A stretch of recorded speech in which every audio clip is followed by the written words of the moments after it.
안녕하세요. 사혈과 건강 그리고 미용의 류앙비입니다. 네, 일상생활을 하던 사람이 갑자기 사망하게 되는 것을 돌연사라고 한다네요. 대부분은 고혈압, 고지혈증, 당뇨, 심장병 등 환자이거나 흡연자들이며 나머지는 관상동맥 질병의 전형적인 증세인 가슴 쪽에 계속되는 통증이 나타났던 사람들이라고 합니다. 심장의 기능이 갑자기 중단된 것을 심장마비라고 하며 이로 인해 뇌 손상을 입거나 사망하게 되죠. 심정지가 발생했을 때 아무런 조치를 취하지 않으면 4, 5분 내에 뇌 손상이 일어나기 때문에 심장정지 초기 5분의 대응이 운명을 좌우하며 응급 상황 시 심폐소생술이 시행된 경우 소생률이 3배 이상으로 증가한다고도 합니다. 제가 협심증혈을 사혈받으면서 있었던 일을 말씀드려 볼게요. 저는 평소에 왼쪽 가슴 쪽이지만 그래도 앞쪽이에요.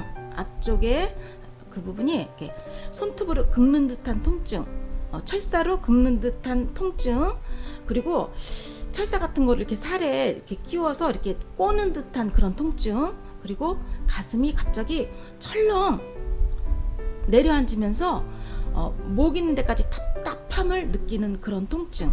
그게 오래됐어요. 가끔씩 그런 현상이 일어났었거든요. 근데 협심증 혈을 사혈 받는 도중에 어떤 현상이 일어났냐면 아주 무거운 볼링건 같은 그런 공이 아주 쿠션이 좋은 매트레스 위에 세게 던져지는 듯한 그런 충격. 근데 그 충격이 굉장히 부드러웠어요. 충격이 팍 나면서 이게 원형 같은 데서 갑자기 뭐가 사방으로 팍 퍼져나가면서 제가 숨이 그냥 갑자기 이렇게 한숨이라 그래야 되나? 그 숨이 큰 숨이 이렇게 나오면서 그 후로는 그 통증이 없어졌어요. 제가 그 통증을 잊어버렸어요. 좀 사혈 신기하죠. 네, 그런 신기한 경험이 있어요. 저는. 현실은 어떤가요? 발생한 곳에서의 심폐소생술과 이송되기까지 시간, 복잡한 도로 사정, 이송된 후의 치료 등등 환자 중 95%는 사망, 건강한 몸으로 태어나는 환자는 1% 정도. 참으로 안타까운 게 지금의 현실이죠. 심천생리학에서는 심장마비를 어떻게 보고 있을까요? 사망 환자를 현격하게 줄일 수 있는 방법은 없을까요? 만약에 다리에 쥐가 나면 근육피로, 혈액순환 장애, 미네랄과 수분 부족, 신경장애, 당뇨, 갑상선 기능 저하, 신장 질환 등 여러 문제들을 원인으로 봅니다.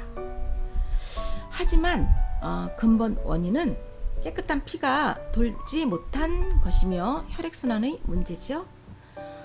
피로는 혈액 내 산소 부족이 원인이며 부족한 성분은 영양분을 공급받지 못한 체세포가 먹지 못해 배설하지 못한 성분일 뿐이고 각종 질환 또한 혈액순환의 문제로 발생하였기 때문입니다. 그럼 심장마비는 어떻게 보아야 할까요? 심장이 무리한 힘을 쓰다가 순간적으로 심장에 들어온 피가 못 돌고 경직된 상태, 즉 쥐가 난 상태라 하겠습니다. 손발에 쥐가 나는 것, 위경련 등 모두가 순간적으로 피가 못 돌므로 발생하였다 할 것입니다. 그렇다면 해당 부위 체세포가 고사되기 전까지만 피만 돌게 해준다면 설마 하는 생각은 순간 사라질 것입니다.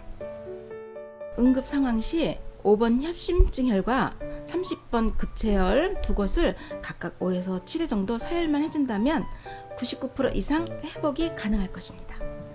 네, 응급 상황인 점을 참고한다면 특정 성분을 몸에 투여하는 주사와 달리 사혈이 사침은 몸속의 어혈을 빼주는 행위로 우려할 정도의 세균 감염을 유발하지 않으며 더욱이 사혈의 경우 사침의 자극과 핏길이 열리면 백혈구가 들어와 침입균들을 바로 잡아먹으니 세균 감염의 염려는 확연히 사라질 것입니다. 또한 심장마비에서의 응급 상황을 벗어난 후 2번 위장혈, 3번 뿌리혈, 6번 고혈압혈, 8번 신간혈의 사혈을 마친 다음 5번 협심증혈, 30번 급체혈을 사혈하여 모세혈관의 어혈을 제거한다면 2번 다시 심장마비로 쓰러지는 일은 없을 것입니다. 협심증, 심근경색, 심장마비 등 심장질환의 경우 신장과 간 기능이 떨어진 합병증으로 피가 혼탁해짐으로써 어혈이 생성되었고 그 어혈이 2번 위장혈, 3번 뿌리혈, 6번 고혈압혈, 8번 신간혈, 5번 협심증혈, 30번 급체혈의 위치의 모세혈관을 막음으로써 연쇄적으로 발병하는 증세이므로 2, 3, 6, 8번 혈을 순서에 맞게 사혈한 다음 5번, 30번 혈을 사혈하여 어혈로 막힌 모세혈관을 열어준다면 영양분 흡수 기능이 향상되고 신장과 간 기능이 향상되어 피가 맑아질 것이며 심장 조직을 구성하고 있는 각종 체세포들은 원활한 영양분과 산소 공급을 받음으로써 세포 분열로 젊어지기에 99% 이상 예방이 가능할 것으로 치료 효과 또한 대단할 것입니다. 사혈 전 중요 인지사항으로 5번 협심증혈 사혈 시 혼수 상태가 된다면 손가락 끝 10선혈을 따주고 다시 5번 협심증혈을 3분의 1의 압력으로 부항껍을 약하게 걸어 5, 6회 사혈하면 될 것입니다. 악성 빈혈, 저혈압, 천식 등을 동반한 환자의 경우 5번 협심증혈 사혈 시 단번에 강한 압을 거는 것은 금물임을 명심해야 할 것입니다. 위급시 응급 사혈의 꿀팁으로 심장마비, 뇌출혈, 위경련은 모두가 외관상 말은 못하나 심장마비는 가슴에 손바닥을 대보면 멈춰 있음을 알 수 있고 뇌출혈은 가슴에 손바닥을 대보면 심장은 뛰며 위경련은 피 흐름이 멈춰 쥐가 난 상태로 다리를 배 쪽으로 오므린 자세이며 위경련이냐고 물으면 표현할 수 있음을 참작하시고 심장마비 응급 대처 시 사혈하는 동안 구조 요청과 심폐소생술을 하게 하고 5번 협심증혈, 30번 급체혈을 사혈하면 될 것입니다. 심장에 쥐가 난 경우 5번 협심증혈을 사혈해주면 심장 바로 앞 동맥혈관의 피 압력을 낮추어 상대적으로 혈액을 당기는 힘이 강해져 소생하는 것입니다. 여행, 산행 등 출타 시 휴대용 보안기의 준비는 응급상황 대처의 시작일 것입니다. 사혈 시 주의사항과 인체의 부위별 혈점은 영상에 게시된 전체 사혈도를 참고하시고 그림을 보면서 심장마비를 비롯한 심장질환 사혈점의 설명을 곁들여 보겠습니다. 5번 협심증혈.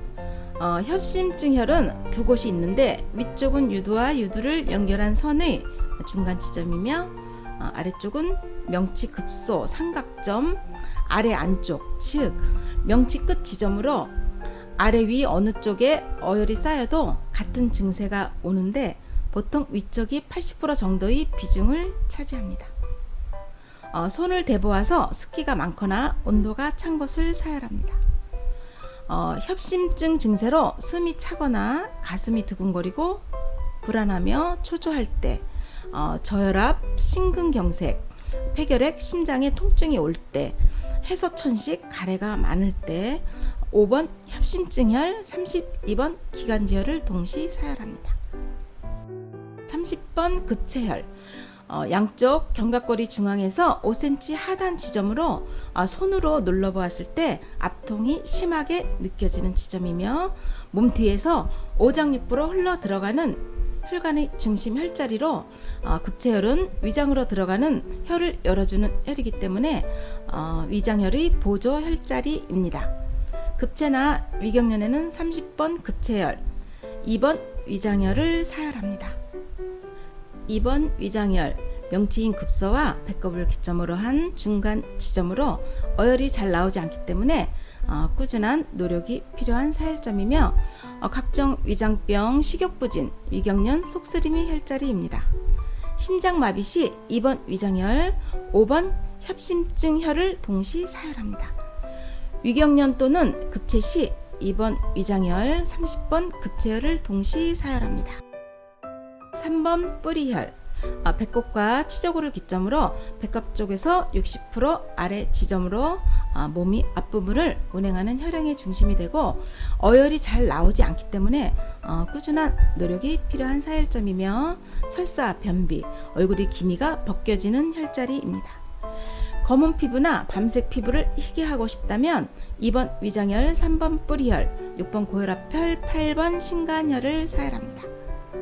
6번 고혈압혈, 골반뼈 상단 1cm 위 지점, 척추 3번 뼈 요추 기준으로 양쪽 5cm 지점으로서 등 근육의 제일 높은 지점이며 몸의 뒷부분을 운행하는 혈행의 중심이 되고 혈압, 만성피로, 허리 통증의 혈점이며 허벅지 당김, 하체 빈약, 뒤꿈치 굳은 살에는 6번 고혈압혈과 10번 알통혈을 사혈합니다.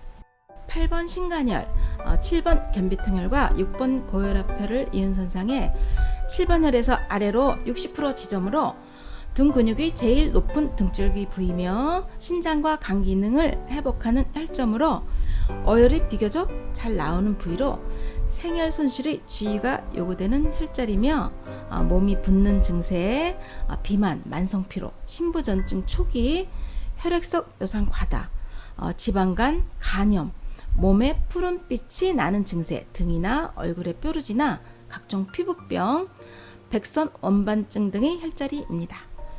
참고로 신장과 간 기능 저하 증세 시 심천원을 복용하며 사혈을 하면 효능이 배가 됩니다. 피가 맑으면 만병이 물러간다는 간단한 이치와 자신의 건강은 자신이 지키자라는 문구를 마음에 담아두시고 건강한 사람이 갑자기 사망하는 일은 없습니다. 중금속, 방부제 그리고 각종 화학 물질과 독극물에 노출되어 있는 현실 속에서 갑작스런 죽음을 맞이하는지도 모르겠습니다. 지혜의 눈을 뜨고 생명 현상의 이치를 헤아린다면 당연 극복할 수 있는 일일 것입니다. 영양분, 철분, 염분에 대한 보사의 균형을 지키며 사혈 관련한 기능식품의 활용도 큰 도움이 될 것입니다. 문의 사항이나 듣고 싶은 주제가 있으시면 3지에 이메일로 신청해 주시고 인체의 모든 장기와 조직들 그리고 체세포를 비롯한 공생하는 작은 미생물까지도 유기적으로 연결되어 있으며 적응적 진화의 깨우침으로 존재함을 되새겨 봅니다. 감사합니다.